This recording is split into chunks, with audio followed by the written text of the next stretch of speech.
একটা মেয়ে বিয়ের আগে বাবার ঘরে কিন্তু রাজরানীর মতো বড় হয়। বাপ মা ভাই বোন তাকে কিন্তু অনেক আদরে বড় করে। বিয়ের পরে যখন একটা সময় শ্বশুর বাড়িতে চলে আসে, তখন যদি শ্বশুর বাড়িটা ভালো হয় তাহলে তো তার ভাগ্যটা অনেক ভালো, কিন্তু যদি এমন তেমন হয় তাহলে তার কপালে সারা জীবনই দুঃখ থাকে। হ্যালো এভরিওয়ান, আসসালামু আলাইকুম। Welcome back to my new another blog. কেমন আছেন সবাই? আই হোপ সবাই অনেক বেশি ভালো আছেন, সুস্থ আছেন। আমরাও আলহামদুলিল্লাহ ভালো আছি। প্রতিদিনের মতো এই যে আজকে সকালবেলা ঘুম থেকে উঠে ফ্রেশ হয়ে নিয়েছি। আমি কিন্তু সকালে নাস্তাটা করে নিয়েছি, এখন মেয়েকে নাস্তা দিচ্ছি। মেয়ে এখন এই যে ব্রেড আর জেলি দিয়ে খাবে। ওকে একটা ডিম সিদ্ধ দিয়েছি, কিন্তু ডিমটা খাই নাই। এখন এই যে ব্রেড আর জেলি দিয়ে দিচ্ছি, দেখি খাই কিনা। আর আমি এখন শুধু এক কাপ চা খেয়ে নিব। শীতের দিনে একটু গরম চা খেতে ভালোই লাগে। যাই হোক, একটা মেয়ে বিয়ের আগে কিন্তু অনেক স্বপ্ন দেখে থাকে যে তার সুন্দর একটা হাজবেন্ড হবে, ভালো মন মানসিকতার সম্পূর্ণ একটা হাজবেন্ড হবে, ভালো শ্বশুর শাশুড়ি পাবে, ননদ পাবে, শ্বশুর বাড়িতে গিয়ে তার কোনো ঝামেলা থাকবে না, সবাই তাকে অনেক বেশি ভালোবাসবে। আসলে এরকম চিন্তা ভাবনা কিন্তু অনেক মেয়েই করে থাকে বিয়ের আগে। তারপর বিয়ের পরে যখন যাদের এই স্বপ্নগুলো পূরণ হয়ে যায়, শ্বশুর বাড়িটা বড়ই ভালো পায়, তখন কিন্তু তার কপাল খুলে যায়। কিন্তু যাদের কপালে এই যে বিয়ের আগে যে স্বপ্নগুলো দেখেছে যে সুন্দর, সব কিছুই সুন্দর হবে, ভালো মন মানসিকতা সম্পন্ন হবে, ঘরের হাজব্যান্ড শাশুড়ি সবাই তাকে বেশি ভালোবাসবে, কিন্তু যখন তার উল্টাটা হয় তখন কিন্তু তার কপালে দুঃখ নেমে আসে। এটাই কিন্তু হয়ে থাকে, আর সারা জীবন ওই দুঃখ কিন্তু তাকে বয়ে বেড়াতে হয়। আসলে একটা কথাই কি, বাঙালি ঘরের বউদের সব অত্যাচার চোখ বন্ধ করে কিন্তু সহ্য করে নিতে হয়, কারণ সহ্য করে না নেওয়ার কোনো উপায় নাই। বিয়ের পরে যদি শাশুড়ি খারাপ হয় বা ননদ খারাপ হয়, দেখা যাচ্ছে কি বউ কোনো দোষ করছে না, তারপরেও বউয়ের উপর নানান দোষ চাপিয়ে দেয়। তো যখন একটা মেয়ে তার বাপ মা ছেড়ে বাপ মা ভাই বোন ছেড়ে যখন শ্বশুর বাড়িতে আসে, তখন কিন্তু শ্বশুর বাড়ির লোকদের অবশ্যই উচিত তাকে একটা সুন্দর পরিবেশ দেয়া বা তাকে আগলে রাখা, তাকে অনেক যত্নে এবং ভালোবাসা দেয়া। কিন্তু সেই জিনিসটাই কিন্তু করে না অনেক ফ্যামিলিতে দেখা যায়। আবার অনেক ফ্যামিলি আছে যে সব কিছু দেখেও বৌমাকে রাজরানী করে রাখছে, কিছুই বলছে না। তাহলে ভেবে নেবেন যে আপনার শ্বশুর বাড়িটা আপনি বড়ই ভালো পেয়েছেন, যেখানে আপনি কোনো কাজকর্ম না করলেও আপনার কোনো দোষ ধরবে না, বা আপনি কিছু না করলেও আপনার কোনো কিছুর জন্য আপনার উপর দোষ চলে আসবে না। তখন মনে করবেন যে শ্বশুর বাড়িটা আপনি বড়ই ভালো পেয়েছেন। অনেক মেয়েদের কপাল তো অনেক বেশি খারাপ হয়ে থাকে। শ্বশুর বাড়িতে এসে বাবার ঘরে হয়তো সে অনেক যত্নে মানুষ হয়েছে, কিন্তু শ্বশুর বাড়িতে এসে তার চোখের পানি একটা দিনও চোখের পানি না ফেলে তাকে হয়তো ভাত খেতে হচ্ছে না। এরকম কিন্তু হাজারো নারী ঘরে ঘরে আছে। বিয়ের পরে যদি আপনি একটা জল্লাদ শাশুড়ি আপনার কপালে জুটে যায়, তাহলে বৌমা হিসাবে আপনার কিছু করণীয় আছে, সেটা সম্পর্কে একটু বলি। যদি আপনার শাশুড়ি অনেক বেশি খারাপই হয়, কথায় কথায় আপনার দোষ ধরে, চলতে ফিরতে, ইভেন রান্না বান্না করলেও হয়তো দোষ ধরে, রান্নাটা হয়তো ভালো হয়েছে তারপরেও আপনাকে দোষ ধরছে, যদি এরকমটা পেয়ে থাকেন তাহলে একটা কাজ করবেন, সেটা বলি। আপনি অবশ্যই চুপচাপ থাকবেন। যখন সে এগুলা বলে এক কান্দে শুনে আর এক কান্দে অবশ্যই বের করে দেওয়ার চেষ্টা করবেন। আর একটা জিনিস মনে রাখবেন যে তর্ক করতে যাবেন না কখনো। তর্কে আপনি জেতার চেষ্টা করলেও আপনি জিততে পারবেন না।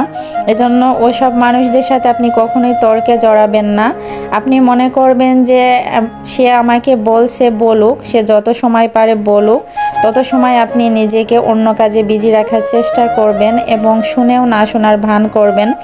যখন আপনি শুনেও না শোনার ভান করবেন, তখন সে একা একাই বকবক করে কিন্তু থেমে যাবে, আপনাকে সে যতই কষ্ট দিয়ে কথা বলুক না কেন।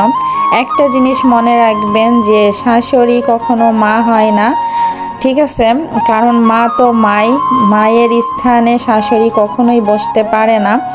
কারণ সে যতই হোক না কেন, যতই ভালো মানুষ হোক না কেন, তার নিজের মেয়ের থেকে আপনাকে কিন্তু কখনোই বেশি ভালোবাসবে না, এটাই কিন্তু হয়ে থাকে। অনেকেই কিন্তু বলে থাকে যে শাশুড়ির সাথে অনেক ভালো ব্যবহার দিলে বা ননদের সাথে সবার সাথে তাল মিলিয়ে চললে অবশ্যই তারা আমাকে ভালোবাসবে বা খারাপ ব্যবহার দিবে না। জিনিসটা একদমই ভুল ধারণা। যাদের স্বভাবগতভাবেই, যাদের অভ্যাস যে পরের মেয়ের দোষ ধরা, আপনি যতই তাদের জন্য করেন না কেন, আপনি দিনরাত 24 ঘন্টা খাটেন না কেন বা তাদের মন রক্ষা করে চলার চেষ্টা করেন না কেন, কখনোই তাদের মন আপনি জয় করতে পারবেন না। একটা জিনিস কি, যে আপনি নিজে কোনো কিছু না করলেও যারা দোষ না ধরে তারা কখনো কিন্তু আপনার দোষ ধরবে না। আর যারা দোষ ধরা মানুষ, তারা আপনার ছোট্ট একটা ভুল হলেও কিন্তু সে এক পর্যায়ে কিন্তু সেটার জন্য দোষ ধরে বসে থাকবে। তো এইরকম স্বভাবের মানুষ কিছু কিছু থাকে। ভিডিওর এই পর্যায়ে আপনাদের সবার কাছ থেকে একটা লাইক চেয়ে নিচ্ছি। প্লিজ একটা লাইক দিয়ে ভিডিও কন্টিনিউ করবেন। আর আপনি যদি নতুন হয়ে থাকেন তাহলে প্লিজ আমার চ্যানেলটি সাবস্ক্রাইব করে দিবেন যদি এরকম লাইফস্টাইল ভিডিও আরও দেখতে চান। আর সাবস্ক্রাইব করে অবশ্যই পাশে থাকা বেল বাটনের অল অপশনটি প্রেস করে দিবেন, তাহলে আমি যখনই কোনো ভিডিও ছাড়বো আপনার ফোনে নোটিফিকেশনে চলে যাবে, আপনি যখন তখন অ্যাট ফার্স্ট দেখে নিতে পারবেন। বিয়ের পরে শ্বশুর বাড়িতে এসে কথায় কথায় যে আপনার সব সময় দোষ ধরবে সে হলো শাশুড়ি। আর যে দোষটাকে টাইনে হিসড়ে একদম অনেক বেশি বড় করে ফেলবে সেটা হলো ননদ। আর সব কিছু দেখে যে কিছু বলবে না সে হলো শ্বশুর। আর সব কিছু দেখে শুনে জানার পরেও যে চুপ করে থাকে সে হলো হাজব্যান্ড। বাস্তবতে কিন্তু এরকমই হয়ে থাকে। কারণ নিজের মা বোন থেকে পরের মেয়েকে সে কিন্তু অতটা ভালোবাসবে না, বাসবে হয়তো, কিন্তু একটা কথাই কি জানেন, আপনি আজকে মরেন, কালকেই কিন্তু পুরুষ মানুষ আরেকটা বিয়ে করে ঘরে আনবে। কিন্তু ইভেন এমন এমন মা পৃথিবীতে আছে যাদের ডিভোর্স হয়ে গেছে, সন্তানের মুখের দিক তাকাই কিন্তু তারা দ্বিতীয় বিয়ে করতে চায় না সারা জীবন। কারণ সন্তানের মুখের দিকে তাকিয়ে তারা সারা জীবন ওইভাবে থাকে। এরকম মেয়ে মানুষ হাজার হাজার আছে। আর পুরুষ মানুষ দেখবেন যে বউ মরে গেলে বুড়োকালেও কিন্তু বিয়ে করে, এরকমটা কিন্তু হাজার হাজার নজির আছে। অনেকেই বলে যে না, আমার স্বামী আমাকে অনেক বেশি ভালোবাসে, আমার স্বামী, আমি মরে গেলেও আমার স্বামী আরেকটা বিয়ে করবে না। সে আসলে ভুল বলে। আপনি আজকেই মরে দেখেন, আপনি মরেন, কালকেই কিন্তু সে আরেকটা বিয়ে করে আনবে। এটাই কিন্তু পুরুষ মানুষের চরিত্র হয়ে থাকে। আর একটা কথাই কি, আপনি যখন জীবিত অবস্থায় থাকবেন বা তার ঘরের বউ হয়ে থাকবেন, অবশ্যই সে আপনাকে অনেক বেশি ভালোবাসা দেবে। কারণ দুজন এক স্থানে থাকলে ভালোবাসাটা অবশ্যই বেড়ে যায়।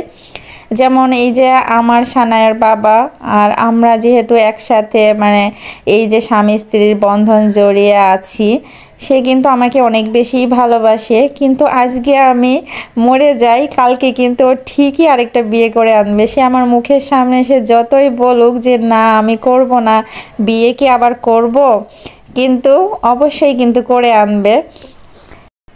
যাই হোক, আপনাদেরকে বোঝানোর খাতিরে কথাটা বললাম, বাস্তবতার কথাগুলাই বললাম, যেটা বাস্তব সেটা নিয়েই কিন্তু আমি বলে থাকি সচরাচর।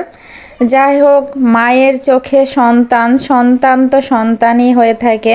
সন্তানের জন্য মায়েরা যে কত পরিমাণ ত্যাগ স্বীকার করে শুধু একটা মাই জানে। এই যে আমি আমার মেয়েকে যে কত আদর যত্ন ভালোবাসা দিয়ে একলা একলা ঢাকা শহরে মানুষ করেছি 1 মাসের বাচ্চা এনে। যাই হোক, অনেক কষ্ট কিন্তু পার করেছি।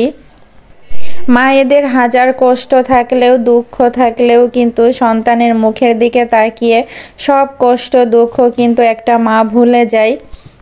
এখানে এই যে লাউ শাকের ডগা দিয়ে আমি রুই মাছ রান্না করেছি। চিংড়ি মাছ করতে চেয়েছিলাম কিন্তু সানার বাবা যদি না খেতে চায় এজন্য রুই মাছ দিয়ে করেছি।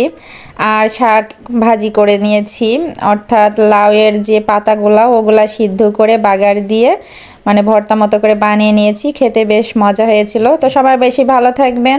আল্লাহ হাফেজ, আসসালামু আলাইকুম।